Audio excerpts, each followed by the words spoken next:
প্রিয় দর্শক, ইস্পানী মির্জাপুর শুভরাত্রিতে আপনাদেরকে স্বাগত জানাচ্ছি, power by BSB Cambrian school and college.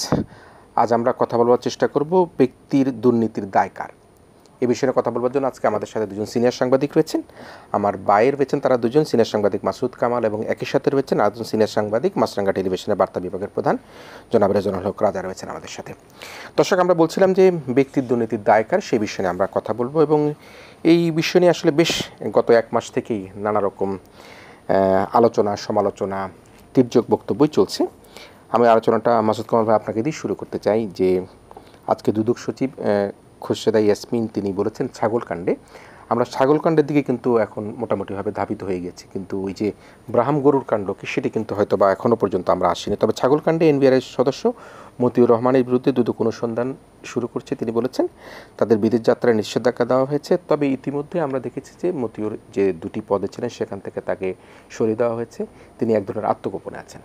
আসলে এই যে একটা ফেসবুক স্ট্যাটাসকে কেন্দ্র করে, একটা ছাগল কেনাকে কেন্দ্র করে কিছু করতে যে আমরা এত বড় বিষয় জেনে ফেললাম, আপনি সার্বিক বিষয়টা কীভাবে দেখেন? দেখেন, আপনি একটা কথা বলেন না যে কেঁচো খুঁড়তে অনেক বড় সাপ একটা বেরিয়ে গেছে। এখন এখানে দায়টা কার? যে কেঁচো খুঁড়তে গেল তার, নাকি কেঁচোর, নাকি সাপের? সমস্যাটা কোথায়? সাপটা কিন্তু ওখানে আগেই ছিল না? একটা প্রতিষ্ঠানে এরকম একটা দুর্নীতিবাজ, একটা করাপ্ট লোক ওখানে ছিল, সে বহাল তবিয়তে ছিল, একসঙ্গে সে একাধিক পদে ছিল, সে সোনালী ব্যাংকের মতো ব্যাংকের সে পরিচালক ছিল, গুরুত্বপূর্ণ পদে ছিল এবং সবার সামনে ছিল। এখন তার ছেলের একটা অপকর্ম অথবা তার ছেলের একটা বাহাদুরি, ফুটানি দেখাতে যে সেটা নিয়ে আলোচনা হয়েছে। সেই আলোচনার সূত্র ধরে মিডিয়াগুলো, এখানে কিন্তু আমি মনে করি আমাদের সরকারের যে গোয়েন্দা সংস্থা আছে না, প্রত্যেকটা ডিপার্টমেন্টের কিন্তু একটা ইন্টারনাল একটা চেক অ্যান্ড ব্যালেন্সের জন্য কিন্তু একটা লোকজন থাকে। এই লোকগুলো আসলে কোনো যে কাজ করে না, এটা আরেকবার প্রমাণ হলো। এই পুরো ক্রেডিটটা তো মিডিয়ার, সোশ্যাল মিডিয়া প্রথমে, তারপরে সেখান থেকে আপনার যে কনভেনশনাল যে মিডিয়াগুলো আছে, প্রিন্ট মিডিয়া বলেন অথবা ইলেকট্রনিক মিডিয়া বলেন, তারা খোঁজ করে বের করেছে তার বাড়ি কোথায়, কী সমাজ, সমস্ত কিছু, এবং তারপরে সে অস্বীকার করেছে। আবার এই মিডিয়াগুলো কিন্তু খুঁজে খুঁজে বের করেছে যে আসলে তার এই বক্তব্যগুলো ঠিক না, তাকে চেনে না, এই কথাগুলো মিথ্যা। এখন কথাটা হলো কি, দেখেন এই পুরো ক্রেডিট হলো মিডিয়ার। তাহলে আমি তো মনে করি গোয়েন্দা সংস্থা থাকার কোনো দরকার নাই, এটা তো কোনো কাজ করে না। এর আগে দেখেন আপনি আরেকজন দুজন পুলিশ কর্মকর্তার বিরুদ্ধে পুরো ক্রেডিট কার মিডিয়া কিন্তু খুঁজে বের করেছে যে এদের বিরুদ্ধে কি কি অভিযোগ আছে। গোয়েন্দা সংস্থার বা উল্টা বলতেছে না, ঢালাও হয়ে যাচ্ছে, অমুক হয়ে যাচ্ছে, এরকম করেন না, এরকম করলে তো আমাদের ইজ্জত যায়, অমুক যায়, নানা কথা, তাদের ইজ্জত যে কত যায় আমরা টের পাচ্ছি। তো এই যে বিষয়গুলো, এইখানে আমি মনে করি পুরো ব্যর্থতাটা হলো যে সরকারের যে দায়িত্বপ্রাপ্ত যে বিভাগগুলি আছে, গোয়েন্দা যারা আছে, এগুলো খুঁজে বের করার, তাদের ব্যর্থতা। দুদকের কাছে কেবল অভিযোগ গেলেই তারা বিচার করবে তা তো নয়, তারাও তো অনুসন্ধানের নিশ্চয়ই তাদের সুযোগ আছে, তারাও তো স্বতঃপ্রণোদিত হয়েও অ্যাকশন নিতে পারে, নেয়নি। কিন্তু দুদক এখন পর্যন্ত তাও রিড করার কারণে, একজন এমপি চিঠি লেখার কারণে তারা একজনের বিরুদ্ধে তদন্ত শুরু করেছে, আর দুজনের বিরুদ্ধে কিন্তু এখনো তদন্ত শুরু করে নাই। তারা কার কথা বলছেন সেটা? আপনার এই যে মিয়া, আসাদুজ্জামান মিয়া এবং এই মতিউর রহমান, তো দুদক কিন্তু এখনো স্টার্ট করে নাই, তারা অপেক্ষা করতেছে। জিজ্ঞাসা করেন, বলবো আমরা তো এখন অভিযোগ পাইনি। মতিউর রহমানের ব্যাপারে একটা কমিটি গঠন করা হয়েছে অলরেডি। আচ্ছা, ওইটা হলো কি 4 তারিখে। তার ব্যাপারে এর আগে এটাও ইন্টারেস্টিং ব্যাপার, কিন্তু এই লোকের বিরুদ্ধে এর আগে 4 বার দুদকের কাছে অভিযোগ গেছে, 4 বার এই লোককে ক্লিন চিট দেওয়া হয়েছে, ওনার কোনো দোষ টোষ নাই। বর্তমানে যিনি চেয়ারম্যান এসেছেন, এই চেয়ারম্যান এসে, এটা কিন্তু এই ছাগলকাণ্ডের আগে, বোধহয় এই মাসের 4 তারিখ না 5 তারিখে প্রথম মিটিংয়ে উনি বলছেন যে ওর বিরুদ্ধে আবার তদন্ত করা হোক, মানে আরো অভিযোগ আসছে। তার মানে এখানে দুটো প্রসঙ্গ কি, যে এই লোকটার সম্বন্ধে কিন্তু অভিযোগ আসছিল একের পর এক, কেউ তো দেখে নাই, কেউ তো কোনো আলোচনা করে নাই। কিন্তু তো এতগুলি করার পরেও সে কিন্তু সোনালী ব্যাংকের পরিচালকও ছিল, এনবিআর এর মেম্বারও ছিল তো। এখন কই, আজকে পড়লাম খবর সে নাকি দেশ ছেড়ে পালাইছে। মাথা নেড়া করে বলে মাথা নাই রেখে দেশ ছেড়ে পালাইছে। মাথা না কি এটা কি নিউজে আসছে আর কি, নিউজে একটা দেখেছি সত্য আমরা। মিথ্যা একটা তথ্য। আসছে, তো দেশ ছেড়ে পালাইছে। তাহলে কি এই যে দুদকের 4 বারের অনুসন্ধান, 5ম বারে আবার অনুসন্ধানের কথা, এগুলো কিন্তু তাকে কোনো ক্লান্ত করতে পারে না, বিচলিত করতে পারে নাই। সে বিচলিত হলো কখন? যখন নাকি মিডিয়া এগুলো নিয়ে আলোচনা শুরু করলো, এবং মিডিয়া তো একের পর এক নতুন নতুন তথ্য তাহলে এই আনতেছে। ক্ষমতার উৎসটা কোথায়? আপনার ধারণা কি হতে পারে? উনি কিভাবে দেখেন ভাই, আমি একটা কথা বলি, 111 থেকে শুরু হয়েছে আমরা যা দেখলাম, আমি একটা কথা বলি, সেই জিনিসটা হলো জানেন, আপনি দুর্নীতি করেন, বাটপারি করেন, যাই করেন, একা একা করতে পারবেন না। আপনার কারো না কারো সঙ্গে নিয়ে করতে হবে, কেউ না কেউ আপনার সঙ্গে থাকবে যারা আপনাকে সাপোর্ট দিবে। এটা কিন্তু সব ক্ষেত্রে ঘটে। তো আমাদের এখানে হচ্ছে কি, সাপোর্টের সংখ্যাটা বেড়ে গেছে। একটা ঘরের মধ্যে 10 জন লোক আছে ধরেন, সেখানে যদি 2 জন লোক করাপ্ট হয়, বাকি 10 জনের তারা কিন্তু ঠিকঠাক করার চেষ্টা করতে পারে। কিন্তু যদি 8 জনই করাপ্ট হয়, তখন কি হবে?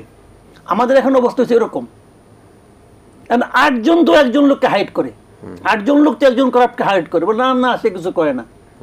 আমাদের এখানে প্রত্যেকটা ডিপার্টমেন্টে এই অবস্থা হয়ে গেছে।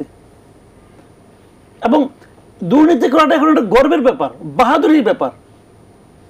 আপনি বললাম তো, যারা যারা জীবনে কখনো এই ইনকাম ট্যাক্স বলেন, অথবা আপনার এই শুল্ক বিভাগ বলেন, অথবা আপনি পুলিশ বলেন, এদের কাছে জীবনে কোনো দিন একবারের জন্য গিয়েছে, বাংলাদেশে যে কোনো সাধারণ মানুষ র্যান্ডমলি আপনি তাকে জিজ্ঞাসা করতেন, এর মধ্যে 100 ভাগের মধ্যে 90 ভাগের মানুষের অভিজ্ঞতা তিক্ত অভিজ্ঞতা।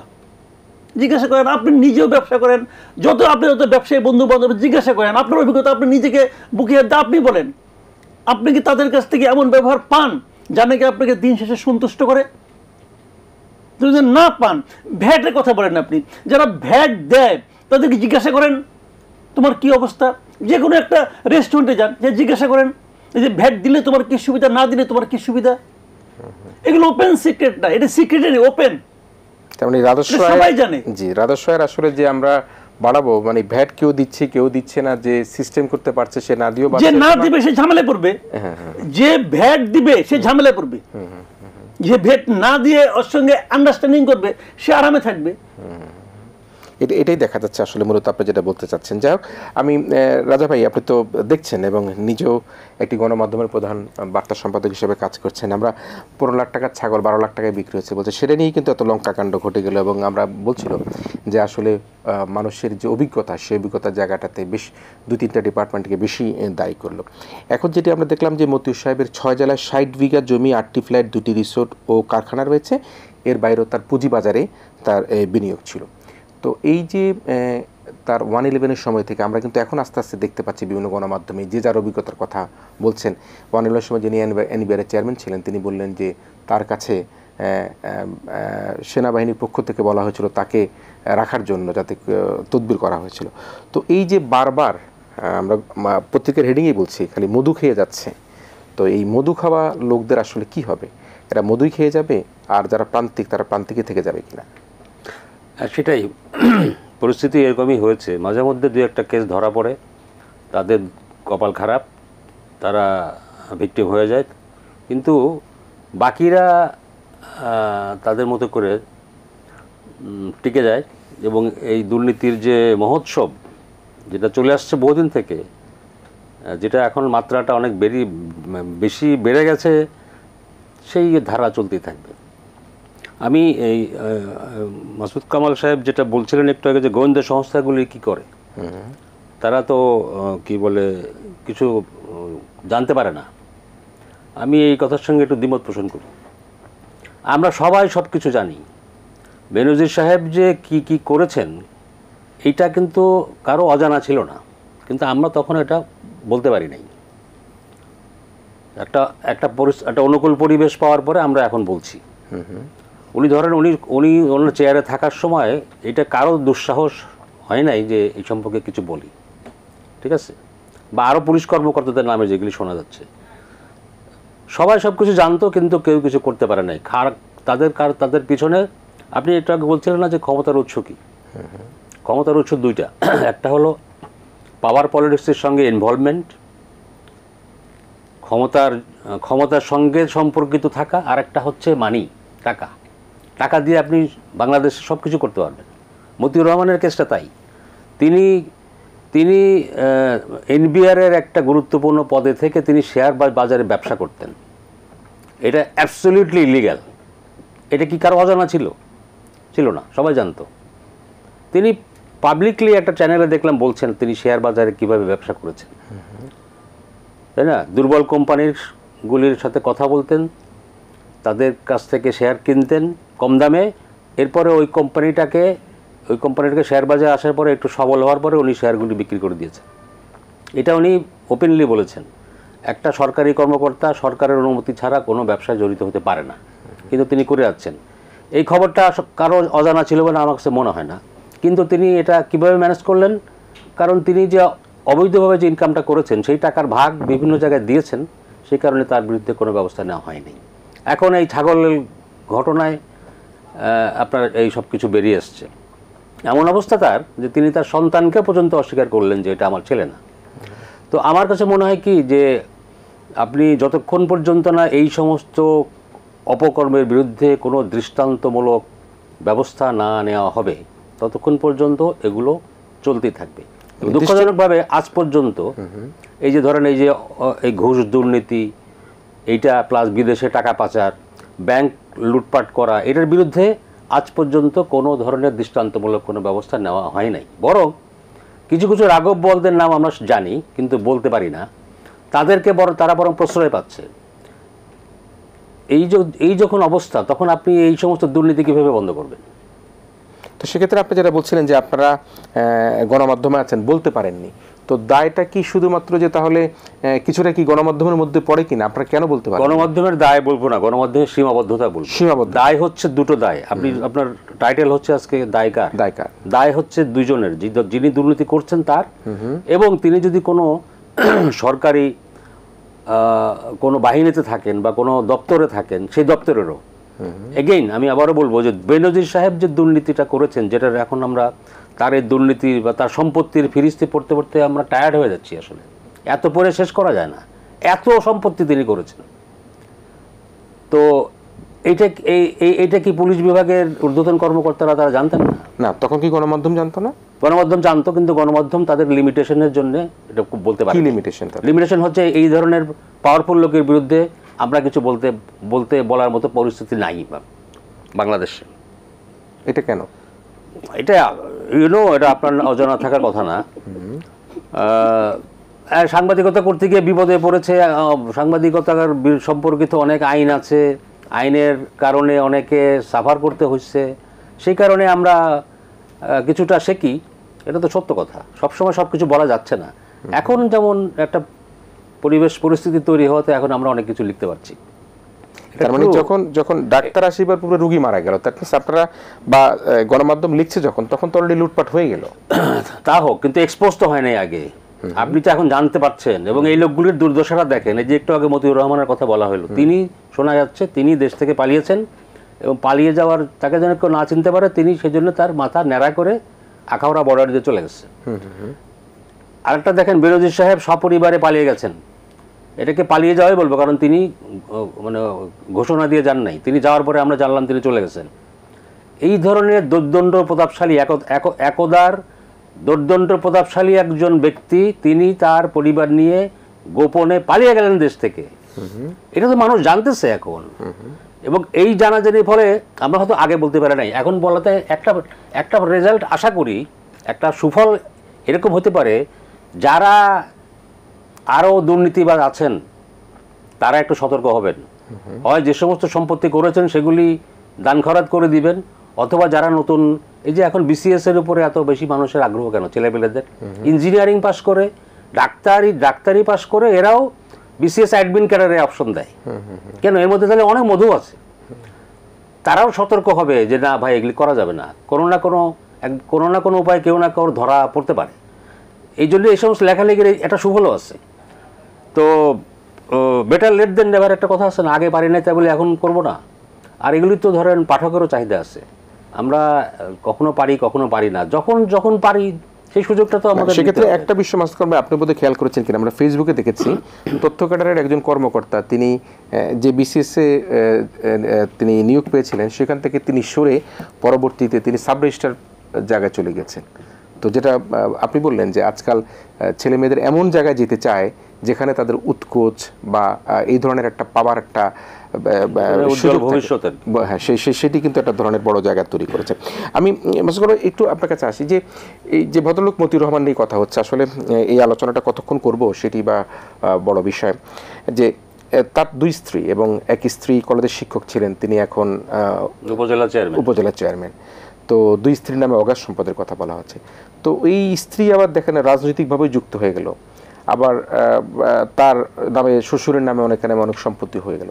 তাহলে একজন শিক্ষক তিনি কিভাবে এই রাজনীতিতে যুক্ত হয়ে সরকারি রাজনীতির সাথে তিনি রাজনীতি করছেন, যার স্বামী শিক্ষকের চাকরি ছেড়ে দিয়ে রাজনীতি করছেন? জি, শিক্ষক তো রাজনীতি, শুনেন, রাজনীতি করার ক্ষেত্রে কোনো আপত্তি নাই। আপত্তিটা হলো কি, রাজনীতিকে ঢাল হিসেবে ব্যবহার করার যে প্রবণতা, এটা নিয়ে আপত্তি। উনি ওখানকার স্থানীয়, ওনার সম্বন্ধে যতটুকু আমি পড়েছি, উনি ওখানকার স্থানীয় যিনি এমপি আছেন, যিনি একসময় মন্ত্রী ছিলেন, তার স্নেহধন্যা হিসেবে উনি এখানে রাজনীতিতে জায়গা করে নিয়েছেন। এটা সবাই জানে, এটা ওপেন, ওখানে এলাকার লোকও জানে, এবং এটা তো পত্রপত্রিকা তো পড়লাম। এখন আপনি বারবার যে কথাটা বলছিলেন যে প্রশ্রয়টা পাচ্ছে কার কাছে, প্রশ্রয়টা পাচ্ছে এর কাছে। রাজা ভাই কিন্তু এই জিনিসটা ক্লিয়ার করে বলছেন, আকারে ইঙ্গিতে বলছেন, আরে ঠারে বলেছেন যে আসলে প্রশ্রয়টা পাচ্ছে পলিটিশিয়ানদের কাছ থেকে, প্রশ্রয়টা পাচ্ছে ক্ষমতাসীন দলের কাছ থেকে, কোনো সন্দেহ নাই। আপনি বলেন এই বেনজির সাহেব যখন আইজিপি ছিলেন তখন ক্ষমতাসীন দলের একজন কর্মীর মতো, একজন নেতার মতো উনি আচরণ করেছেন, করেন নাই? করেছেন। ওটাকে তো তৎকালীন সরকার, এখনকার সরকার সবাই তো এনজয় করেছে যে আমাদের এরকম একটা দলীয় আইজিপি আছে, এনজয় করেছে সবাই। এবং উনি সে ধরনের আচরণ করার পর এখনো কিন্তু সেই মায়াটা যায় নাই। দেখেন মায়াটা যায় না, কেবল আমি বলি আপনাকে, আমাদের মায়া যায় না বলছিলেন, ওই বেনজির সাহেবের প্রতি সরকারের মায়া আচ্ছা এখনো কিঞ্চিত অবশিষ্ট আছে, দেখা যায়। এক্সাম্পল দেই, উনি দেশে আছেন কি নাই এই জিনিসটা জানা স্বরাষ্ট্র মন্ত্রণালয়ের জন্য 1-2 মামলা। ইমিগ্রেশনে জিজ্ঞাসা করলেই তো হয়, একটা বাটন টিপলে তো জানা যায় যে বেনজির আহমেদ এবং তার 3 কন্যা এবং এক স্ত্রী এরা যে দেশের থেকে বেরিয়ে গেছেন কি যান নাই, এটা জানা কি সরকারের পক্ষে কোনো কঠিন? কামাল ভাই, আপনি তো একেবারে একাডেমিক কথা বলছেন। উনি যেদিন চলে গেছেন, যাওয়ার সঙ্গে সঙ্গে এই খবর যথাযথ জায়গায় সবাই, আমি তো সেটাই বলছি, ওনার বাটন টিপতে হবে না, জানে। তাহলে মন্ত্রী বলে না কেন? তাহলে আমার স্বরাষ্ট্রমন্ত্রী বলেন না কেন? স্বরাষ্ট্রমন্ত্রীকে জিজ্ঞাসা করা হয় নাই? উনি বলছেন আমি যাই না, কোথায় আছে। উনি তো বলতে পারতেন যে উনি চলে গেছেন, অথবা দেশে, হয় উনি চলে গেছেন, না গেলে দেশে আছেন। উনি চলে গেছেন বললে আপনি তারপরে পুনরায় প্রশ্ন করবেন কিভাবে গেল, আপনি কে দিলেন? ওনার যাওয়ার, আপনার পররাষ্ট্রমন্ত্রী তো বলছে ওনার যাওয়ার ক্ষেত্রে তো কোনো বিধিনিষেধ নাই, যেতেই পারেন, কোনো অন্যায় তো না। ওনার যাওয়ার ক্ষেত্রে তো কোনো ধরনের এম্বার্গো নাই, উনি যেতে পারেন। কিন্তু এই কথাটা ওনারা বলবেন না। আচ্ছা, ভালো কথা। তারপরে আবার কি মাঝখানে শুনলাম, এই স্বরাষ্ট্রমন্ত্রীর বক্তব্য শুনলাম একটা, উনি বলতেছেন যে বেনজির সাহেবের বিরুদ্ধে অভিযোগ উঠেছে, এখন তো প্রমাণিত হয়নি, আমরা তো তাকে এরকম বলতে পারি না দুর্নীতিবাজ। তাছাড়া উনি এই মিশনে ছিলেন, মিশনে 2বার মিশনে গিয়েছেন, ওইখান থেকে টাকা ইনকাম করেছেন। তারপরে আগে একটা জিনিস যদি বড় কেন, আজকের থেকে কয়েক বছর আগে যদি 10 লাখ টাকাতে আপনি কিনেন, সেটার দাম এখন 2 কোটি টাকা হতে পারে। মানে ওনার এই কথাগুলি শুনলে, ওনার কথাগুলি কিন্তু কোনো ভুল না, হতে পারে। এবং এই কথাগুলি শুনলে কি মনে হয় যে ওনার এই বেনজির সাহেবের কর্মকাণ্ডের ব্যাপারে এক ধরনের সহানুভূতি কাজ করছে। তো এই যে মেসেজটা উনি দিচ্ছেন জনগণের কাছে, অথবা ওনার আচরণ দেখে জনগণের যে মনে হচ্ছে, এই মনে হওয়াটা কি সরকারের জন্য খুব একটা স্বস্তিকর হওয়া উচিত? উচিত তো না, কিন্তু উনি বলছেন। তো এখন উনি নাই, ওনার বিরুদ্ধে তথ্য প্রমাণ সহ এতগুলি রিপোর্ট বেরিয়েছে। দুদকের আইনজীবী বললেন, কাল ওদিন শুনলাম, বলতেছেন উনি যে বেনজির সাহেবের অনেকগুলি মানে এরকম অবৈধ আয় সম্পর্কে আমরা প্রমাণ পেয়েছি। দুদকের আইনজীবী বলতেছে প্রমাণ পেয়েছি। এই কথা যখন বলছে তখনও কিন্তু উনার হয়ে উকালতিতে লিপ্ত হচ্ছে সরকারের লোকজন। কেন রে ভাই? জি, নিশ্চয়ই। আমরা এখন এখান থেকে বুঝতে পারছেন যে নাই, যার ব্যাপারে পাবলিক পারসেপশন এতটা নেগেটিভ, তার ব্যাপারেও কথা বলতে চায়। আর যখন তার ব্যাপারে যখন ক্ষমতায় ছিল, কেন পারেন নাই বুঝতে পারছেন? এই কারণে পারে নাই। না, তার মানে দুর্বল সাংবাদিকতাও কিন্তু আমার কাছে মনে হয় যে হতে পারে। আপনার যদিও বললেন যে অনেক অনেক এই ক্ষেত্রে চ্যালেঞ্জ আছে, সেই আলোচনা। দুর্বল সাংবাদিকতা আমি বলবো না, আমি বলছি সাংবাদিকতার মধ্যে অনেক চ্যালেঞ্জ আছে, আপনি সবসময় সব কথা বলতে পারেন না, মানে পারা যায় না। জি, তবে আমরা আমরা এই আলোচনাটা নিয়ে ফিরতে চাই। আমরা একটা ছোট্ট বিরতি নিচ্ছি। আমরা কিন্তু এই ছাগল কাণ্ডের কারণের জন্য যে ব্রাহ্ম গরুর যেটি আমদানি নিষিদ্ধ, সেটি মনে হয় যে একটু ধামাচাপা পড়ে যাচ্ছে। কিভাবে সেই গরুটা আসলো, 1 কোটি টাকায় বিক্রির কথা বলা হলো, কে তার ক্রেতা ছিল, এগুলো কিন্তু একটু আমার মনে হয় যে আলোচনার ধামাচাপা পড়ে যাচ্ছে। আমরা এই পুরো আলোচনা নিয়ে আবার ফিরে আসবো। যে আমরা বলছিলাম যে ব্যক্তির দুর্নীতির দায়কার, সেটা নিয়ে কথা বলছিলাম, এবং আমাদের সাথে প্রিয় অতিথি হিসেবে রয়েছেন দুজন সিনিয়র সাংবাদিক, জনাব মাসুদ কামাল এবং জনাব রেজানুল হক রাজা। তারা দুজনেই আবার আমাদের এই অনুষ্ঠানে বিরতির পর আমাদের সাথেই থাকবেন। প্রিয় দর্শক, আপনারা আমাদের সাথে থাকবার জন্য অনুরোধ রইল।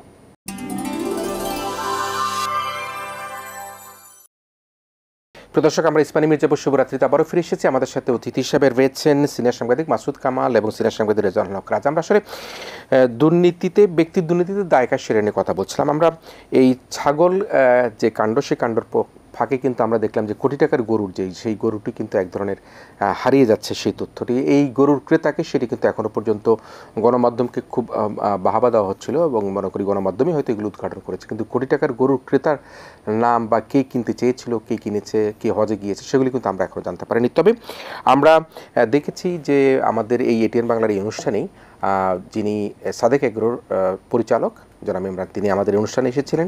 তিনি তার অনুষ্ঠানের বক্তব্যের মধ্যে তিনি বলেছেন যে কি হয়েছে সেটি কিন্তু একটু দেখে আমরা কিন্তু আমাদের দুজন অতিথির সাথে আলোচনা আসবো। আমরা দেখিনি আমাদের ইতিপূর্বে এই অনুষ্ঠানের এই আলোচনায় সাদেক এগ্রোর পরিচালক কোটি টাকার গরু সম্পর্কে কি বলেছেন। একজন অভিনব বিক্রেতা, এবং যিনি বলেছেন সোশ্যাল মিডিয়ার মাধ্যমে প্রথমে বলেছেন যে 1 কোটি টাকায় তিনি একটি গরু বিক্রি করেছেন, যে গরুটার নাম রাখা হয়েছে V8, এবং যে গরুটাকে সোনার চেইন পরানো হয়েছে, এবং এই গরুটির যার কাছে বিক্রি করা হয়েছে তিনি হজে থাকার কারণের জন্য এবছর তিনি গরুটি ডেলিভারি দেননি। আগামী বছর গরুটির ডেলিভারি দেওয়া হবে, এবং এই ডেলিভারির সময় পর্যন্ত তিনি গরুটি লালন পালন করবেন। তিনি ক্রেতার নামটি এখনো পর্যন্ত প্রকাশ করেনি। অন্যদিকে তারই ফার্মে একটি 15 লক্ষ টাকার ছাগল বিক্রি হয়েছে, দাম চাওয়া হয়েছিল 12 লক্ষ টাকার মধ্যে বিক্রি হয়েছে। যদিও V8 নামের যে গরুটি 1 কোটি টাকায় বিক্রি করা হয়েছে, সেটি V8 একটি অত্যন্ত টয়োটা কোম্পানির একটি উচ্চ ক্ষমতা সম্পন্ন অতি দামি একটি গাড়ি, এবং এটি জিপ গাড়ি। এবং V8 বললো তিনি, কিন্তু গাড়িটির কোন মডেলের সেই গাড়িটি বলেনি, অর্থাৎ গরুটি কোন মডেলের সেটি বলেননি। তো আপনি ওখান থেকে কিভাবে আনলেন গরুটিকে ভাইয়া? এই গরুগুলা আসছিল প্লেনে করে, এগুলা প্লেনে করেই আসে। কবে এনেছিলেন এই গরুটা আপনি? 2021 সালে। 21 সালে। কিন্তু মিস্টার ইমরান, আমরা যতটুকু জানি যে ব্রাহাম বা আমেরিকান এই গরুগুলো তো বাংলাদেশে আনার ক্ষেত্রে একটা নিষেধাজ্ঞা আছে, সেক্ষেত্রে আপনি কিভাবে আনলেন? এগুলা আনার ক্ষেত্রে নিষেধাজ্ঞা আছে, এইরকম কোনো জায়গায় কোনো প্রজ্ঞাপন কিংবা কোনো গেজেট নাই। আচ্ছা, সরকার এই ব্রিডটাকে একটু নিয়ন্ত্রণ করতে চায়, এটা ডেডিকেটেড ব্রিড তো আমাদের দেশের সরকার আসলে। আপনি যে 2021 আনলেন, কিন্তু 2016 সালে থেকে তো এই গরুগুলো আমদানি নিষিদ্ধ আছে, আপনি কিভাবে আনলেন? না, এই জায়গায় আমাদের কোথাও কোনো প্রজ্ঞাপন কিংবা কোনো গ্যাজেটে লেখা নাই যে এটা আনতে পারবে না। এই গরুটি কত কেজি ওজন হবে বললেন? এই গরুটি 1400 কেজি। তাহলে 1400 কেজি গরুর ওজন হলে 1 কোটি টাকা দাম যদি হয়, আপনি বলেছেন গরুটি বিক্রি হয়েছে কিন্তু ক্রেতার নাম আপনি প্রকাশ করেননি। হজের পরে তিনি হজে গেছেন, তারপরে 1 বছর পরে গরুটি ডেলিভারি নিয়ে যাবেন, এখন নেক্সট ঈদে তিনি ডেলিভারি দিবেন। তো নেটিজানরা কি বলছেন সেটি কিন্তু আমি আপনার সামনে একটু কথা বলতে চাই। বলছেন যে আপনার এই তথ্যটি পুরোপুরি একটা অসত্য তথ্য, এবং আমি একটি জায়গার একটি লাইন পড়ে শোনাই। সাদেক এগ্রোকে বয়কট করুন, কোরবানির শৌখিনতা আর বড়লোকি দেখানোর জিনিস নয়। এবং তিনি বলছেন যে সাদেক এগ্রো প্রতিষ্ঠানের প্রধান কর্তা ব্যক্তি, তিনি যোগাযোগ মাধ্যমে যে কথা বলেছেন, তিনি কোরবানিকে অপমান করা হয়েছে। তো এই যে 1 কোটি টাকার গরু, আপনি 1 কোটি টাকার দাম কিসের ভিত্তিতে নির্ধারণ করেছেন? 1 কোটি টাকার দাম নির্ধারণ হয়েছে because of its beauty, because of its rareness, because of its quality. এই জায়গায় বেসিক্যালি আমাদের দেশে আগে কখনো হয়তো বা 1 কোটি টাকা কোনো গরুর দাম চাওয়া হয় না, কিংবা 1 কোটি কিংবা 90 লাখ টাকা কোনো গরু বিক্রি হয় না। ইমরান সাহেব, 1 কোটি টাকার গরু যিনি কিনেছেন উনিও আল্লাহর কাছে চলে গেছেন, মানে মক্কা হজ করতে গেছেন, আল্লাহ ওনার হজ কবুল করুক। কিন্তু আপনার সততা থাকলে ওই ভদ্রলোকের নাম যদি আপনি বলতে পারতেন, 1 কোটি টাকার কোরবান দিবে, তাহলে আপনিও তো 1 কোটি টাকার ক্রেতার নামটা আজকে কিরণ ভাইয়ের সামনে যদি অসীম দাস সামনে প্রকাশ করতেন, আমরা খুশি হইতাম। এটা এই জন্য আমার সন্দেহ হচ্ছে, আপনি সততা প্রমাণ করেন, নামটা বলেন। জি, থ্যাংক ইউ। আসলে এই জায়গায় নাম প্রকাশ করলে সততা প্রমাণ হয়ে যাবে না। আর এই গরুটা যেহেতু আগামী বছর ডেলিভারি যাবে, তা আগামী বছরের কথা আজকে বললেন কেন? আগামী বছরে বলতেন, আগামী বছরে বলতেন। এই ভদ্রলোককে কেন আপনি ছোট করলেন? জি না, আমরা আসলে ছোট করি নাই। আমরা উনাকে তো উনার পারমিশন ছাড়া তো উনার নাম বলা যাবে না, এর জন্য উনি বলছেন এই বছর ডিসক্লোজ করতে না, এবং আগামী বছর উনি যখন এই গরুটা বাসায় নিয়ে যাবেন, এত বড় একটা জিনিস তো হিডেন থাকবে না, তখন তো অবশ্যই সবাই এটার নাম জানতে পারবে। তখন তো আর এটা এই এত বড় গরু যখন ডেলিভারি যাবে, এত ভাইরাল একটা জিনিস, তখন কিন্তু এটা হিডেন থাকবে না। কিন্তু প্রশ্নটা হচ্ছে 1 কোটি টাকার গরু যারা বিক্রি করেছেন, V8 নামে গলায় স্বর্ণের চেইন থাকবে, উচ্চ বংশীয় গরু, এই ধরনের বিষয়টা কি আমাদেরকে এই যে ইভেলি অরেঞ্জের মতো মনে হয় কিনা, এটি একটি ভেলকিবাজি মনে হয় কিনা, এটি কি মনে হয় কিনা যে আপনি অতিরঞ্জিত করে এই জিনিসটাকে প্রোপাগান্ডা করছেন? তা এই কারণে প্রশ্ন হচ্ছে, যেটা জয়নাল আবেদিন ফারুক ভাই বললেন, সেটি হচ্ছে যে আপনি আগামী বছর গরু ডেলিভারি দিবেন, তাহলে এই বছর কেন সেটা গরুর কথাটা বললেন? আমাদের দেশে তো অনেকে রোলস রয়েস গাড়ি চলে, তাহলে তাদের বিরুদ্ধে ব্যবস্থা নেন। আমাদের ও ট্যাক্স দিয়ে রোলস রয়েস গাড়ির ট্যাক্স দিয়ে কিনে, আপনার ট্যাক্স দিয়ে কিনে, তাদের বিরুদ্ধে ব্যবস্থা নেন। এটা তো হচ্ছে লাগে একটা সবার তো স্বাধীনতা আছে। আপনি তো স্বাধীনতা ক্ষুণ্ণ করলেন বাংলাদেশে। আপনি গরু বিক্রি করবেন আগামী বছর ঈদে, আগামী বছর ওই ক্রেতা বাঁচবে কিনা আল্লাহ পাক জানে।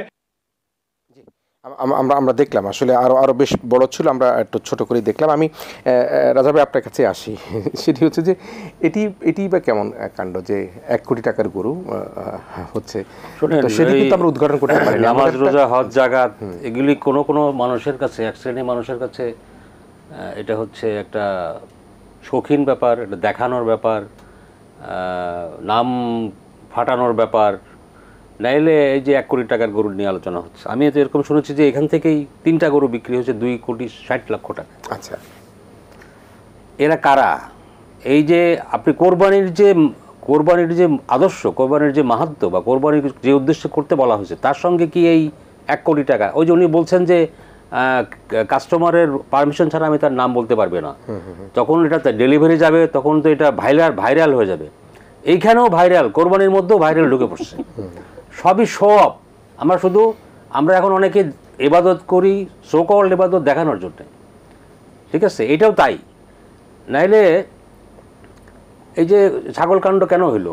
শো অফ করতে গিয়ে কিন্তু হয়েছে। 15 লক্ষ টাকা না 12 লক্ষ টাকার ছাগল কিনছি দিয়ে ছবি তুলেছে না ছেলেটা, ওই যে মতিউর রহমান সাহেবের ছেলে, বুঝে নাই তো তার রেজাল্ট আলটিমেটলি কি হবে।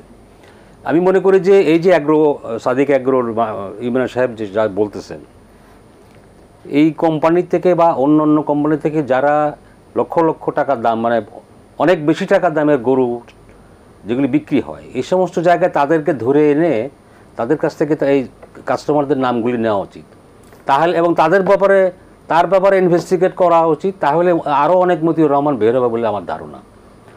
তো এটা একটা ব্যবসা হয়ে গেছে, ধর্ম নিয়ে ব্যবসা, কোরবানি নিয়ে ব্যবসা এবং মানুষকে দেখানো, এই জিনিসের অবসান হওয়া উচিত। রোজার বা কোরবানির তাৎপর্যের সঙ্গে এই সমস্ত জিনিস মেলে না, বরং রিভার্স আর কি। জি, জিনিসটা আমি একটু শুনতে চাই আপনার কাছ থেকে। আমার কাছে যেটা মনে হয়, এই সাদেক এগ্রো তার গরুগুলি যে দামে বিক্রি করছে এটা বলতেছে এটা মিথ্যা কথা। আচ্ছা, একদম আপাতমস্তক। ভাই 1 কোটি টাকা দিয়ে গরু কিনবে কেন? 12 লাখ দিয়ে ছাগল কিনছে না? ওই ছাগল কেউ কিনে নাই তো। ওই ছেলেকে ছাগলটা কিনছে, কে নাই? ও তো নিজেই বলছে আমি কিনেছি। না, কিনে নাই সে।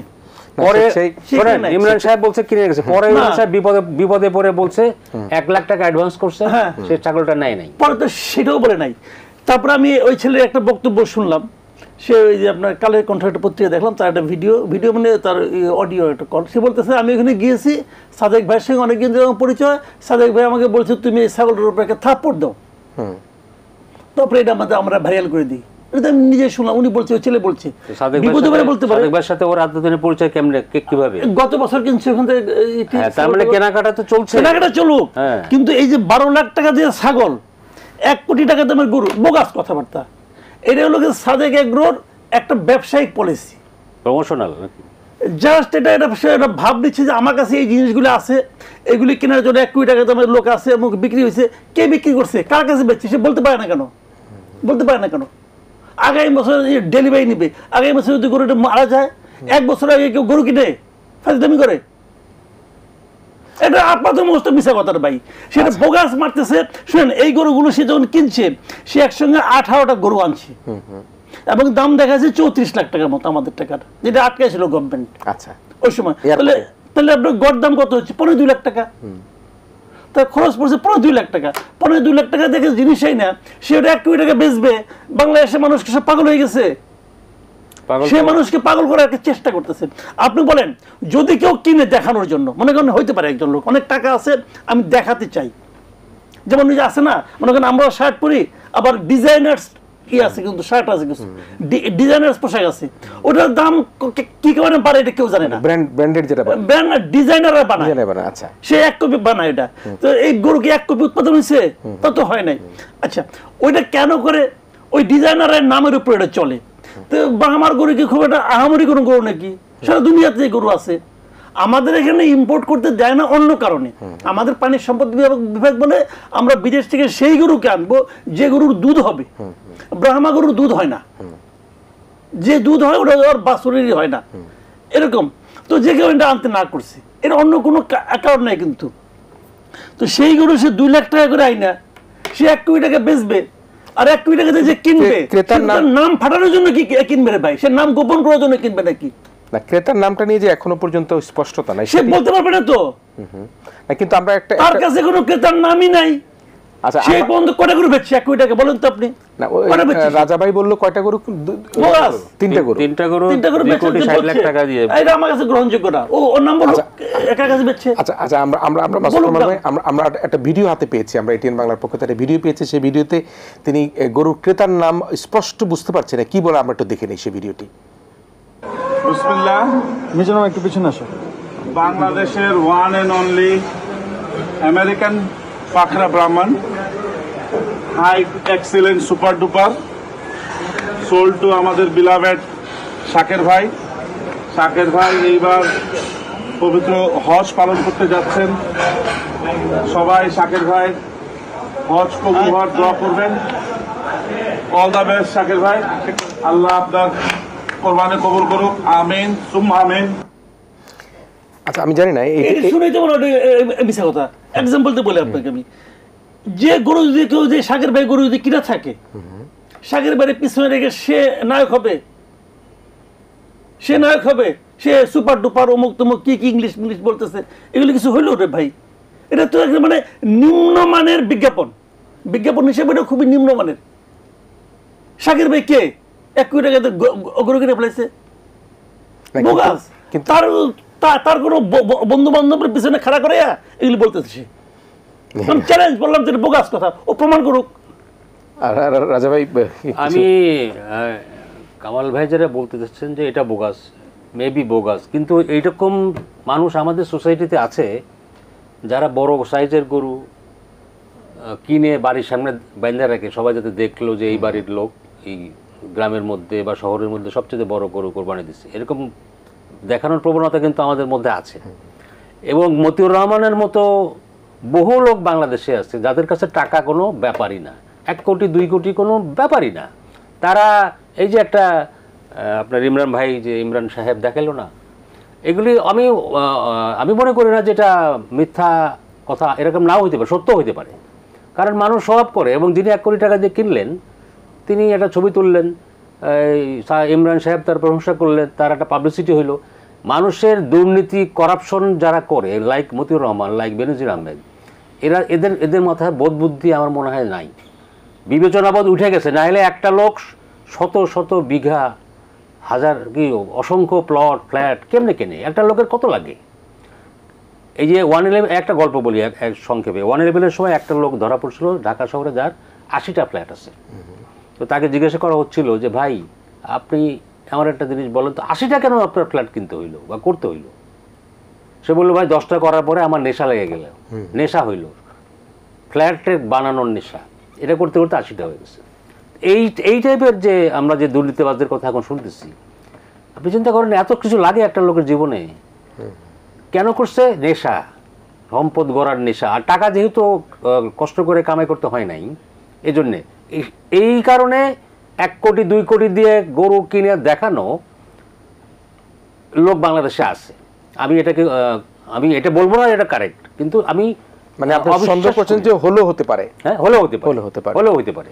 এবং এবং এবং এটা তো বলছি, এখন এই ধরনের কোরবানি, এখন এই ধরনের হজ বহু লোকে করে, যারা দেখানোর জন্য করে, লোক দেখানো হয়। লোক দেখানোর জন্য করে। প্রতি বছর অনেকে ওমরা করতে যায় বা হজ করতে যায়, কেন জানেন?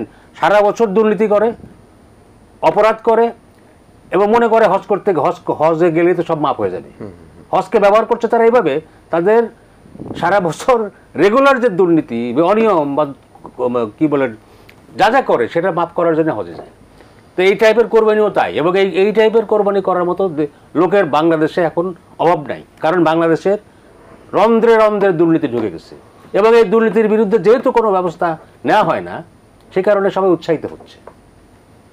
জি, আমরা আসলে এই কথা বলবো, আমরা আরেকটা বিরতি নিতে চাই, এবং যেটি দুর্নীতির কথা বললো এবং পরিত্রাণের উপায় নিয়ে আমরা সেটা কথা বলতে চাই। এবং নিশ্চয়ই যেটি আমাদের দুজন অতিথি বললেন সেটি হচ্ছে কোরবানি, হজ, জাকাত, এগুলি লোক দেখানো নয়, এগুলি আসলে অন্তর থেকে এবং আল্লাহর প্রতি তার যে আদর্শ এবং যে স্বীকৃতি দেয় আল্লাহকে, সে তার প্রতি বিশ্বাস রেখে কিন্তু করা দরকার। আমরা এই আলোচনা আবার ফিরবো, দুর্নীতি, ব্যক্তি দুর্নীতির দায় কে নিবে, কী হবে, এইটা নিয়ে আমরা কথা বলবো। এবং সেই কথা বলবার জন্য আজকে আমাদের দুজন অতিথি রয়েছেন, জনাব মাসুদ কামাল এবং রেজওয়ানুল হক রাজা, সিনিয়র সাংবাদিক, দুজনেই আবার আপনাদের সাথে থাকবেন। বিরতির পর কিছুক্ষণের মধ্যে আমরা আপনাদের কাছে আবার ফিরে আসছি।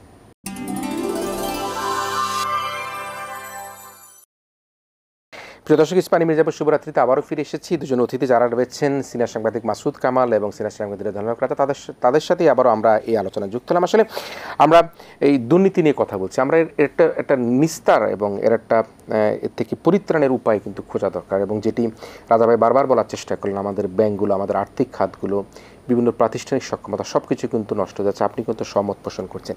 তো এভাবে আর কতদিন, আর কি আমরা এর শেষ কিছু দেখতে পাবো না?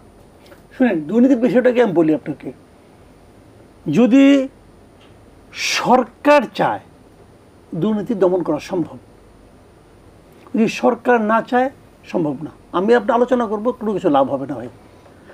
এখন যেমন ধরেন, আমি এখন কি মনে করি, এই যে বেনজির বলেন, আসাদুজ্জামান বলেন, মতিউর রহমান বলেন, অনেক কিছুই তো হচ্ছে। এগুলোর পেছনে আমার ধারণা সরকারের একটা মৌন সম্মতি আছে যে আমি দুর্নীতিবাজদেরকে ছাড় দেব না। তোমরা আমার উপকার করছো, অথবা একসময় তোমার আমার প্রয়োজন ছিল, তোমার কাছ থেকে আমি সার্ভিস দিছি, এখন এনাফ ইজ এনাফ, আমি আর ছাড় দেব না। হয়তো সরকার চায়, তবে সরকারের এই চাওয়াটা যতক্ষণ পর্যন্ত নিয়মে পরিণত না হবে ততক্ষণ পর্যন্ত আপনি বেশি কিছু আশা করতে পারবেন না। এখন যেটা হচ্ছে, এখন পর্যন্ত বেশি তো হয় না, মাত্র 2-3টা ঘটনা, এখন পর্যন্ত কেন যেন মনে হচ্ছে এটা না পিক অ্যান্ড চুজের ব্যাপার হচ্ছে, চুজ অ্যান্ড পিকের ব্যাপার হচ্ছে, যে আমি এটা ওকে, আমি ঠিক আছে ওকে করব। কিন্তু যদি এটা যদি নিয়ম করতে পারে সরকার আগামীতে, এটা দেখি আগামীতে কী করে, আমি কিন্তু আশাবাদী। হতে পারে না, মনে করেন আমি একটা হাইপোথেটিক্যাল কথা বলি, একটা সরকার ভাই 15 বছর ধরে আছে ক্ষমতায়, এখন আগামী 20 বছরের মেয়াদ এসে আরও 5 বছরের মেয়াদ নিয়ে নামছে, প্রধানমন্ত্রী ওনারও বয়স হয়েছেন, ওনার মধ্যে কি চিন্তাটা কাজ করতে পারে না যে হয়েছে ভাই, বহুত হয়েছে, অনেক করছো, আর না, হইতে পারে না, হইতে পারে। তো সেটা যদি হয়ে থাকে, আমি মনে করি এটা নিয়মে পরিণত হোক, যত দুর্নীতিবাজ আছে এরা ধরা পড়ুক। এখন কার কারণে দুর্নীতি করছে, হ্যাঁ ওনাদের এই সরকারের কারণে করতে পারছে একসময়, আমি মানলাম। এখন তারপরেও আমি বলবো, এই যে ধরা পড়ার যে একটা প্র্যাকটিস শুরু হয়েছে, প্রকাশিত হওয়ার যে একটা প্র্যাকটিস হচ্ছে, আমি এই প্র্যাকটিসটাকে ভাই সাধুবাদ জানাই, এটাকে আমি সাধুবাদ জানাবো।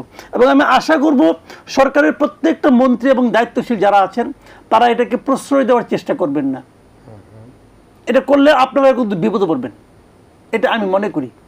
কারণ people's perception, public perception is very important, এটা কিন্তু আপনাদের মাথায় রাখতে হবে। আপনি দেখেন, এ পর্যন্ত আমি তো কারোর সঙ্গে কখনো আলাপ করে কখনো দেখি নাই যে নাকি বেনজির আহমেদ বলেন, আসাদুজ্জামান মিয়া বলেন, মতিউর রহমান বলেন, এদের কারোর প্রতি সহানুভূতিশীল কাউকে কিন্তু পাইনি, আমি পাইনি। কেন?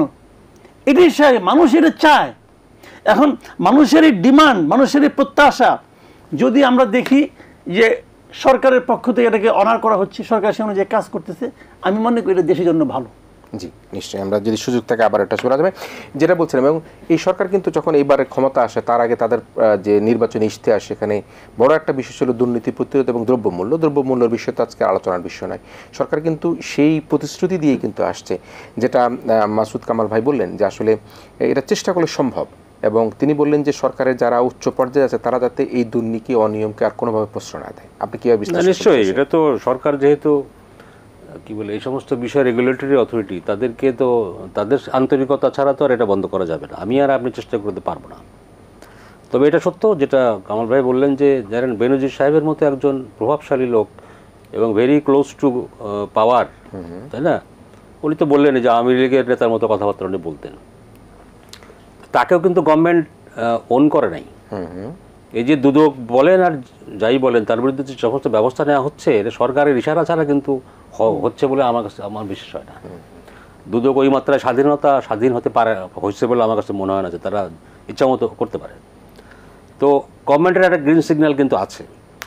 এই কারণেও থাকতে পারে যে ভাই ঠিক আছে দুর্নীতি করলে এরকম দুর্নীতি মানে এটা অবিশ্বাস্য যা করেছেন আর কি উনি। তো সরকার এটা ওন করার কোনো কারণ নাই।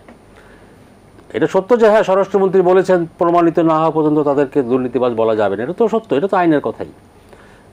এগুলিও বলতে হয় কারণ আপনি তো একেবারে পুরোপুরি চোখ উল্টায় ফেলতে পারবেন না, কারণ সার্ভিস তো তারা দিয়েছে, তাই না? বাট এটাও সত্য যে না গভর্নমেন্ট এখানে কোনো ইন্টারফেয়ার করছে না। হ্যাঁ যেটুকু হয়তো পারে যে চলে গেছে ধরে না, হঠাৎ করে ইন্টারফেয়ার কেন করছেন? আপনি বলেন সার্ভিস নিয়েছে কিন্তু ইন্টারফেয়ার কেন করছে না? ভাই একটা লেভেলে গিয়ে তো আপনি আর পারবেন না এগুলি হজম করতে, তাই না? করতে হবে আপনাকে। আপনি প্রতিকারের কথা বলছিলেন, প্রতিকারের একটা উপায় সেটা হচ্ছে বলেছি যে কিছু আপনাকে ব্যবস্থা নিতে হবে, দৃশ্যমান সবাইকে জানাইতে হবে যে না এটা করে কিন্তু পার পাওয়া যায় না।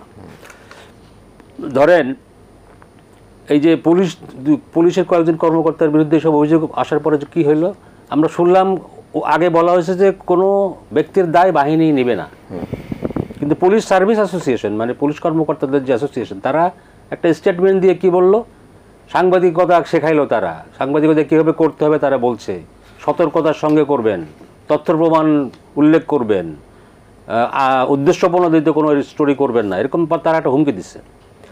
ভাই তুমি বাহিনীর ব্যক্তির দায় নেবে না, কিন্তু তুমি স্টেটমেন্ট দিয়ে কিন্তু ব্যক্তির দায় তারা নিয়ে নিল।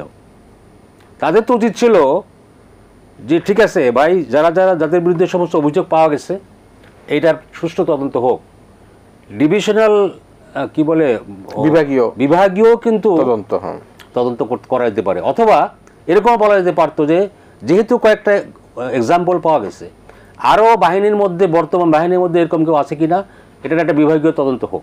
যদি আপনি সিনসিয়ার হইতেন, দুর্নীতি বিরোধী অবস্থান থাকতো, তাহলে আপনি ওইটা চাইতেন যে বিভাগীয় সকল কর্মকর্তার সম্পত্তি খতিয়ে দেখা হোক, যাতে ভবিষ্যতে আমাদের এই ধরনের বিব্রতকর অবস্থার মধ্যে পড়তে না হয়। সেটা না করে আপনি বললেন আপনি সাংবাদিকদের সবক দিচ্ছেন, আপনি থ্রেট করছেন একরকম যে সতর্কতার সঙ্গে রিপোর্ট করবেন, প্রতিবেদন করবেন। বুঝতে পারছেন? নিজেদের আয়নায় নিজেদের চোখই দেখছেন না। একইভাবে দেখেন এনবিআর এর কিন্তু শুধু মতিউর রহমান না, কয়েকদিন আগে একটা ঘটনা ধরা পড়ছে, একজন মহিলা অফিসার তিনি কোনো একটা মোবাইল অপারেটর কোম্পানিকে 200 কোটি টাকারও বেশি উনি ট্যাক্স মাফ করে দিচ্ছেন। এই কেসে কিন্তু ধরা পড়ছে। তার মানে কি এনবিআর এর ভিতরেও এই ধরনের অসৎ অফিসার আছে। তাহলে এনবিআর এর কি করা উচিত? এখন যারা এক্সিস্টিং যারা আছে তাদের সকলের ফাইল তলব করা উচিত, তাদের অন্য মানুষের ফাইল তলব করার আগে। তো দেখি তো আমাদের এখানে তো এই প্র্যাকটিস তাহলে হচ্ছে, তাইলে এটা বন্ধ করতে হলে বাকি সবার ফাইল আমরা খুঁজি, আয়নায় নিজের মুখটা দেখি। সাংবাদিকদের ব্যাপারে সবক না দিয়ে আগে নিজের আয়নায় মুখটা দেখি। এই ধরনের বিষয় যতক্ষণ পর্যন্ত এই প্র্যাকটিসটা শুরু না হবে ততক্ষণ আপনি এই কাজ বন্ধ করতে পারবেন না। জি মাসুদ কামাল ভাই, যেহেতু রেজাউল হক রাজা ভাই সাংবাদিক নেতাও বটে, সে কারণে তার একটু ক্ষুব্ধতা থাকতেও পারে, কারণ সাংবাদিক দিনে কথা বলেছে, তিনি তো প্রেস ক্লাবের নেতা, ওনাদের আরব ফোরাম আছে সেখানকার নেতা। আপনি তো নেতা না, আপনি সাংবাদিক। আপনি আসলে রাজা ভাইয়ের বক্তব্যটা কিভাবে দেখেন? দেখেন নেতারা কি করে, নেতারা তো কর্মীদের কথাটাই বলে, তাই না?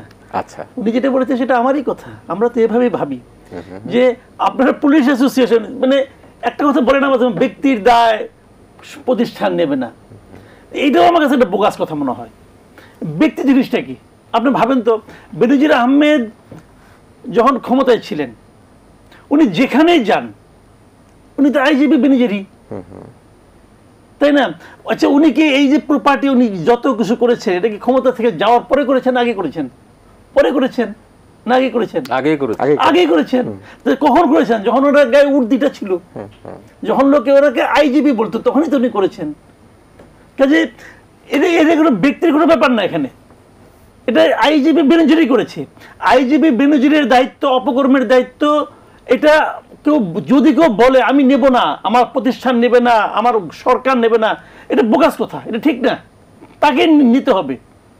এটা ওই যে ঠাকুর ঘরে কলা খাই না বললেই কিন্তু কলা না খাওয়া হয় না, কাজে এটা বলে কোনো লাভ নাই, এটা হয়তো বলে। আর উনি যেটা বললেন যে সাংবাদিকদের সবক দেওয়া দরকার নাই রে ভাই, আবার এই সবক দেওয়ার পর যে আপনি উঠেন নাই, আপনারা যা করতেছেন এটা সবক দেওয়ার পর যে আপনি উঠতে পারেন নাই, এবং সবক দেওয়া দরকার না। সাংবাদিকরা জানে তার কি করতে হবে, এবং সাংবাদিকরা তো দেখালো কি করছে, যে কাজগুলি করছে সাংবাদিকরাই করছে। সাংবাদিক তো বেতন দেন না, আপনাদেরকে তো আমি বেতন দিয়ে রাখছি রে ভাই।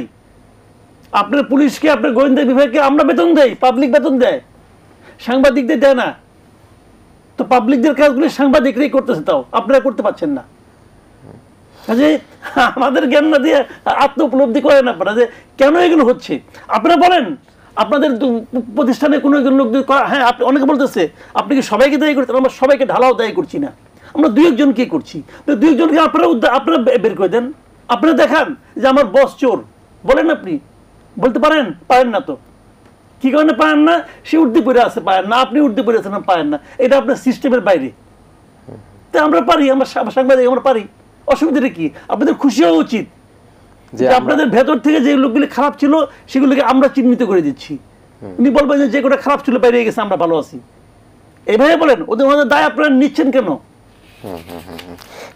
দেখেন, মানে যেখানে দুদক বলেছে যে তার দুর্নীতির প্রমাণ পাওয়া গেছে, তখন তারা বলে যে, এবং তারা কিন্তু উল্লেখ করে না ঢালাও কার বিরুদ্ধে অভিযোগ করলো, সাংবাদিকদের কোন নিউজটাতে ঢালাও আছে, একটা উদাহরণ দেখলে তারা, তাদের বিবৃতি কোনো উদাহরণ আছে, কোনো এক্সাম্পল আছে? নেই তো। না, কিন্তু একটা জিনিস করতে পারে, আপনি যদি মনে করেন যে আমরা উদ্দেশ্যপ্রণোদিত প্রতিবেদন করছি, উদ্দেশ্যপ্রণোদিত লেখালেখি করছি, ভুয়া মিথ্যা, আপনি এটা প্রমাণ করে আমার বিরুদ্ধে ব্যবস্থা নেন, মামলা করেন। আমাকে মিথ্যা প্রমাণ করে আপনি আমার শাস্তি দেন না, দেন। আচ্ছা, করবে না তো, সেটা করবে না, শুধু একটা স্টেটমেন্ট দিয়ে। এটাও আমার মনে হয় যে দিতে হয়েছে বলে দিছে আর কি, কারণ এটাও এটাও ঠিক বলেছেন, হয়তো ওদের রক্ষা করার জন্য অনেক সময় দিতে হয়, কিন্তু দেওয়ার তো একটা, তাই যদি হয়তো আপনি এইভাবে তো বলতে পারেন না যে আমরা উদ্দেশ্যপ্রণোদিত হয়ে এগুলি করতেছি। তারা আবার সতর্কতার সঙ্গে করবেন। আরে ভাই, এই ধরনের নিউজ করতে গেলে অবশ্যই সতর্কতার সঙ্গে করতে হয়। বেশি সতর্কতার কারণে আমরা অতীত করতে পারিনি, এখন পরিবেশ পরিস্থিতি কিছুটা ফেভারে আছে, এই জন্য করতেছি। মানে এই বিবৃতি দিয়ে লেখা যাচ্ছে। আচ্ছা আচ্ছা, শুনেন, এই বিবৃতি দিয়া আলটিমেটলি আমি মনে করি পুলিশ অ্যাসোসিয়েশন সরকারকে বিব্রত করছে। আচ্ছা, সরকারকে, ওনাদের তো বিব্রত করছে, সরকারকেও তারা বিব্রত করছে। না মানে সতর্কতার কথা বলাটার মধ্যে কি খুব ঘাটতি আছে কিছু? না, ঘাটতি নাই তো, ঘাটতি নাই, তারা এটা বলতেই পারে। কিন্তু আপনি যখন আপনি বলবেন মাসুদ কামাল সতর্ক হয়ে যাও, তখন কি আমি বলতে পারবো না ভাই কেন সতর্ক হব, কোন ইস্যুতে সতর্ক হব, কোন কারণটাতে আপনি আমার বলবেন? এমনি এমনি বলবেন? এমনি একটা কারণ তো দেখাবেন। ওরা তো পুরো ভেতরে তো কোনো কারণ দেখাতে পারেন নাই। একটা ঘটনা বলুক যে এই ঘটনার কারণে বলছি, ঘটনাটা কি? ঘটনাটা আপনি লেখালেখি করতেছেন পুলিশের অফিসারদের নিয়ে, সাবেক বর্তমান, তাদের তো কি হয়েছে? পুলিশের সাবেক একদম পুলিশ করি নাই, সে পুলিশ বলে তো করি নাই, সে করাপশন করছে বলে বলছি, এবং করাপশনগুলো ধরাই পড়ছে, এবং সেগুলো গেছে। এই সাভানা রিসোর্ট যেটা আছে, এটা কি একটা বায়ুবীয় প্রতিষ্ঠান? এখানে যে গুলশানের যে ফ্ল্যাট আছে, এটা কি বায়ুবীয় প্রতিষ্ঠান? ওটা তো দুদকই বলছে, আপনি বললেন দুদক বলছে তো দুর্নীতির প্রমাণ পাওয়া গেছে বেনজির সাহেবের বিরুদ্ধে। এবং তাহলে ঢালাওটা কি হলো? আপনি দেশ ছেড়ে পালায় গেলেন কেন? আপনাকে দুদক ডাকছে, আসলেন না কেন? তো হোয়াট ডাজ ইট মিন? তো এটা তো আর লোকানোর কিছু নাই, তাই না? পুলিশের আরো কর্মকর্তাদের বিরুদ্ধে তো এখন নানান কাহিনী শোনা যাচ্ছে, তাই না? তা আপনারা নিজেরা খুঁজেন যে আপনাদের বাহিনীর মধ্যে এই ধরনের আরো লোক আছে কিনা। আমরা বলছি না পুরা পুলিশ বাহিনী খারাপ, পুলিশ বাহিনী অনেক পুলিশের মধ্যে অনেক ভালো ভালো লোক আছে, অনেক আছে। এনবিআর বা কর্মকর্তাদের মধ্যে অনেক ভালো লোক আছে, কিন্তু খারাপ লোক যে আছে সেটা তো প্রমাণ হইলো। তাহলে আরো লোক খারাপ আছে কিনা সেটা আপনারা খুঁজে বের করেন, দেখেন। সাংবাদিকদেরকে তার মানে আসলে আমরা বা আপনারাও কিন্তু ঢালাও ভাবে কোনো বিশেষ প্রতিষ্ঠানকে কিন্তু সরব করার আমরা করি নাই তো ওটা, সেটা করাটা ঠিক হবে না। আমরা করি নাই সেটা, আমরা বলি নাই পুলিশের কোন পুলিশ রিপোর্টে বাহিনী আছে খারাপ। এই সব পুলিশ চোর? বাংলাদেশে প্রকাশিত এই যাবৎকালে কোনো একটা পত্রিকার রিপোর্টে কি এটা আছে এই বাহিনীটা খারাপ আছে? না না তাহলে ঢালো হলো কেমন করে? না, যার সম্বন্ধে বলা হয়েছে তার সম্বন্ধে সুনির্দিষ্টভাবেই বলা হয়েছে। তারপরেও ভুল থাকতে পারে, আমি অস্বীকার করি না, তারপরেও ভুল থাকতে পারে। যদি ভুল থাকে সেই ব্যাপারে একটা ব্যবস্থা নেওয়ার আছে। সরকারি তো একটা প্রেস কাউন্সিল করে দিছে, আপনি প্রেস কাউন্সিলে যান, যে বলেন এই পত্রিকাটা কাজটা ঠিক করে নাই। যদি ওতে আপনার না পোষায় আপনি আদালতে যান, মানানি মামলা করেন, কোনো প্রবলেম তো নাই। না, সাংবাদিকের বিরুদ্ধে মামলা করলে তো আবার ঝামেলা পড়তে হয় না। কেন ঝামেলা পড়তে হবে? সাংবাদিকরা মামলা করলে ঝামেলা নাই। সাংবাদিকের বিরুদ্ধে মামলা হয় নাই? সাংবাদিকদের বিরুদ্ধে মামলা হয় না? ক্যামেরা কলম রেখে প্রেস ক্লাবে আন্দোলন হয়। তো আন্দোলন হলে কি মামলা থামে আছে? এতে কম মামলা হয়েছে? সাংবাদিকদের বিরুদ্ধে লেখার অপরাধে মামলা হয় নাই, নিয়ে গেছে মামলা নিয়ে তো জেলখানে নিয়ে মেরে ফেলাইছে, এরকম ঘটনা অভাব আছে ভাই, এগুলি ঠিক না। জি দাদা, শেষ করছি, আপনি যদি কিছু বলবার থাকে। আমরা একেবারেই ব্যক্তির দুর্নীতির দায় আসলে কিভাবে আমরা এখন সংশোধন করতে চাই, যেটা আপনি না, বলছিলেন যে- সংশোধনের নিয়ে তো আলোচনা হলোই। আপনাকে এক্সাম্পল তৈরি করতে হবে যে দুর্নীতি করলে রেহাই নাই, শাস্তি পেতে হবে, এবং এটা এক্সাম্পল দৃষ্টান্তমূলক শাস্তি হতে হবে। আমি শুধু বলি, আজকে চিন্তা করেন এই যে বেনজির আহমেদ কী রকম রাজকীয় জীবনযাপন করেছেন, অথবা এই যে মতিউর রহমান তিনি কী ধরনের রাজকীয় জীবনযাপন করেছেন, বিলাসী জীবনযাপন। আজকে তাদের পরিণতি কি? আজকে বেনজির সাহেব বিদেশে চলে গেছেন, বিদেশে সব দেশেই তো বাঙালিরা আছে, তাই না? উনি কি কোথাও বেরোতে পারছেন? আমার মনে হয় না যে বেরোতে পারছে। ওনাকে একটা ঘরের মধ্যে, একটা বাড়ির মধ্যে কনফাইন্ড থাকতে হচ্ছে। এটা কি কোনো জীবন? আপনার এত সহায় সম্পত্তি কি কাজে আসলো আপনার? আজকে মতিউর রহমান সত্যি মিথ্যা জানি না, মাথা ন্যাড়া করে উনি পালাইছেন।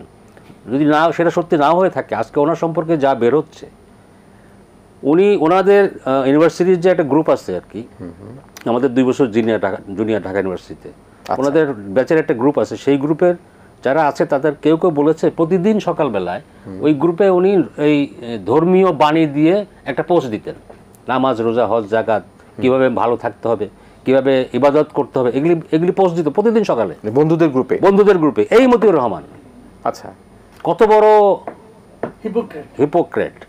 এখন আপনার পরিণতিটা কি? উনি কিন্তু সব সম্পত্তি ম্যাক্সিমামই ওনার স্ত্রী, 2 স্ত্রী, তার ছেলে মেয়েদেরকে নামে করছে। এই যে ছেলে মেয়েগুলির যে পাপের ভাগিদার আপনি করলেন, এইটার জন্য আপনাকে সাফার করতে হচ্ছে না? আপনাকে এখন পে করতে হচ্ছে না? ধরেন আপনার ফাঁসি টাসি নাই হলো, আপনাকে তো এখন সাফার করতে হচ্ছে। এত টাকা দিয়ে আপনি কি করলেন? মানে আমি এটাই বলবো যে ভাই, যারা এগুলি করছেন, এটা কিন্তু একটা অ্যালার্ট, একটা মেসেজ। উনি কি বিদেশ থেকে ফেসবুকে স্ট্যাটাসটা দিতে পারবেন না ওই ধর্মীয় বাণী? নিশ্চয়ই যে ধর্মীয় বাণী দিতে তো কোনো বাধা নাই, ধর্মীয় বাণী দিতে বাধা নেই। আসলে আমরা শেষ করছি, আমরা আসলে আলোচনা আর গেলাম না। প্রিয় দর্শক, আমরা আসলে যেটা বুঝলাম দুজন আলোচকের মধ্যে, সেটি হচ্ছে আমাদের সকলকে কিন্তু সাবধান করবার একটা সময় এসেছে। আমরা যেখানেই কাজ করি না কেন, প্রত্যেকে কিন্তু মনে করতে হবে এই যে দুর্নীতির যে লাগাম টেনে ধরা, সেই লাগাম টেনে ধরার ক্ষেত্রে যিনি দুর্নীতিবাজ তিনিও কিন্তু ভবিষ্যতে এভাবে চিহ্নিত হতে পারেন, এভাবে মাথা নাড়া করে যেটি বলা হচ্ছে দেশ থেকে পালিয়ে যেতে পারেন, অথবা পালিয়ে গেলে দেশে না ফিরে এসে সেখানে অবস্থান করে দুদুকে হাজিরা না দিয়ে তিনি তার বক্তব্য পাঠাতে পারেন। সে অবস্থা, সেই পরিণতি যাতে কারো না হয়, সেদিকে আমরা লক্ষ্য রেখে আমরা দুর্নীতির লাগাম টেনে ধরে আমাদের এই দেশকে, রাষ্ট্রকে, এই সরকারকে আরও শক্তিশালী করতে চাই। এই প্রত্যাশায় রেখে আমাদের আজকের ইস্পাহানি মির্জাপুর শুভরাত্রি অনুষ্ঠান এখানেই শেষ করছি। প্রিয় দর্শক, আপনারা ভালো থাকবেন, সবাই মিলে ভীষণ ভালো থাকবেন।